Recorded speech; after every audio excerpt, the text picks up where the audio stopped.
नमस्कार मित्रांनो, सोनाजी महाडिक पाटील. मित्रांनो, आज सोमवार, आज सुट्टी. पण बरेच दिवस झाला मला एक व्हिडिओ काढायचा होता ह्या मामांचा. हे आमचे दहीवाले मामा आहेत. असा डब्बा घेऊन येतात ते. तर आपण मामांना विचारू की ते किती जवळजवळ 24 वर्ष झाले ते हा दह्याचा व्यवसाय करतायत आणि त्या व्यवसायावर त्यांनी काय काय केलंय ते आपण त्यांच्या तोंडून ऐकू. मामा नमस्कार. नमस्कार. तुमचं नाव काय? गजेंद्र चव्हाण. गजेंद्र चव्हाण. तुमचं गाव कुठलं? वाघेगाव. वारेगाव.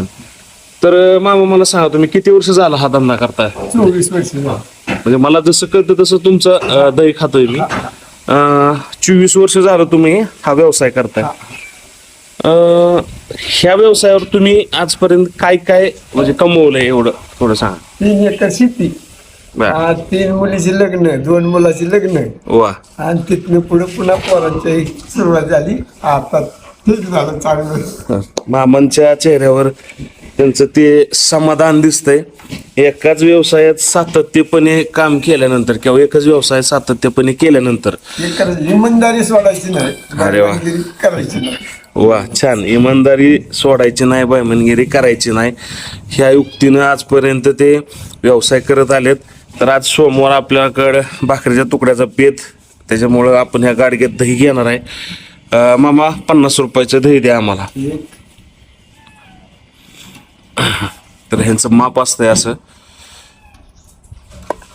हे एक माप गेलं.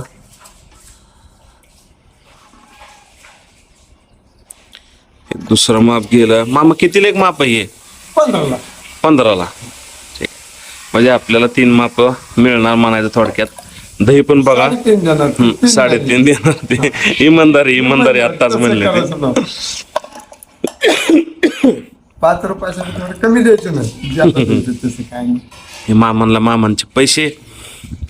धन्यवाद मामा, तुमच्याकडून खूप काही शिकायला मिळलं. आज आमच्यासारखे जे व्यावसायिक आहेत ते तुमच्याकडून खरंच शिकण्यासारखं आहे काही ना काय. तर मित्रांनो, मामाचा व्यवसाय तुम्हाला कसा वाटला आणि त्यांची जी कष्ट आहे किंवा ती जिद्द आहे ते अजून सुद्धा डोक्यावर गावोगावी जाऊन दही विकतात.